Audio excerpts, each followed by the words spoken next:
there was just one day where I went to go visit my friend. He was doing an autograph signing. He used to be on Hannah Montana, and this was in Dallas.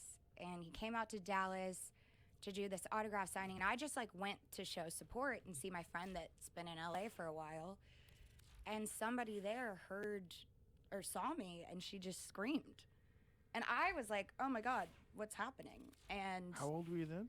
14. No, 15. Wow. I was 15, and all of a sudden she screams, and I like look over and she's looking at me, and I'm like, oh God, what's Am I on fire? Yeah, what's happening? And then she got excited, and I realized what was happening. And I remember like running to my mom being like, did you hear that scream? That was for me. And I don't know what's happening. So did your mom try to explain it to you? No, I was 15. Like I knew what was happening. Honey, but this is how it goes. Yeah. She was just like, your life's about to change. Because at this point, I had been casted in Camp Rock, and the thing about Disney back then was the Disney fan base was so. They were the web sleuths before web sleuths were like they knew everything about me before the movie had even come out. They were super fans. They were super fans, and so they had done their research, and they knew what I looked like, and they just. Do you feel like that was like a shift in the way you thought about show business when you realized that you were now someone that if people saw you they would scream? Did it become a different thing to you? It definitely, I was like, okay, this is new. I don't remember feeling like having a conscious thought of like, this is what it's going to be like. Wow, this is crazy. It was just kind of like, that's so weird. Why did someone scream over me? You know, and at concerts it makes sense, you know, and like you're singing and that's what people do at concerts, they scream. But I think like in the lobby of a hotel in Texas, it's just a little alarming. So. When was the first time you did a concert?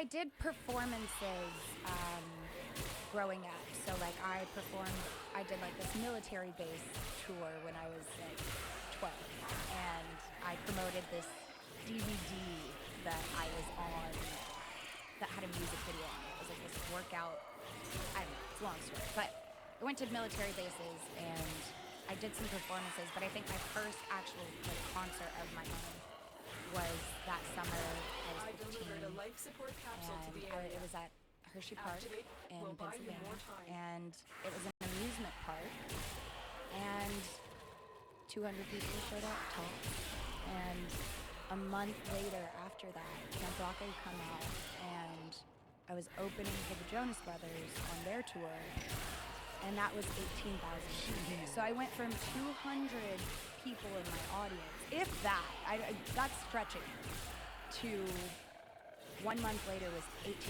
people. In that month, I opened for 30,000 people. So it was just like my life changed overnight. Yeah. The perils of becoming famous when you're young are well known. No one is really, there's a small handful of people that have made it through unscathed. Mm-hmm. It's a weird way to grow up because everybody else grows up trying to prove their worth or trying to find their place in life and trying to, get people to understand who they are. You grow up where basically most people who run into you know who you are before you know who they are. Mm-hmm. And they're already like kind of freaked out that you're there, and they'll do anything for you, and they want to see you, and they want to see you perform. They just want to see you sing and talk, and it's a very strange way to grow up. I've delivered another life support capsule. Did you, at any point in time, have this feeling like, hey, maybe this isn't the best way to grow up? So, I grew up in Texas, Dallas, Texas. I keep forgetting we're in Texas, so Dallas. But I grew up, I went to public school except for the 1 year that I homeschooled on farming weekends. And I experienced bullying pretty bad while I was there, and so I ended up leaving public school. And I went into a really depressive state for a period of time. I didn't, when you're 12 and you're bullied, that's your social life. Your social life is everything to you. So I felt like I didn't have much to look forward to anymore except for music. And music kind of kept me alive. So it's not that like I ever looked at the industry as this kind of weird burden on like teenage years or whatever. Like, yes, it is weird in hindsight, but I looked at it as it actually kind of saved my life at times because it gave me something to live for, and I knew that if I stayed in Texas, that I wouldn't make it alone. The bullying was that bad. Yeah, the bullying was that bad, but Is this they knew that you had been on television already, Yeah. so is that part of the reason why they were bullying you? So when I asked them, like, why are you guys, so it all started with, like, I wrote a note. You're in 6th, 7th grade, you're passing notes back and forth. I called someone, this other girl, like, called her annoying and said she was weird, right? And then that escalated to, by the end of the day, it was that, like, scene in the movie where you walk in a lunchroom and everyone just looks at you. Because the thing was, like, the girls that I wrote that about were the popular girls. And so it just, like, anyone who wanted to be popular took their side. And everyone just was like, I don't know. So I had a concert that weekend on a military base.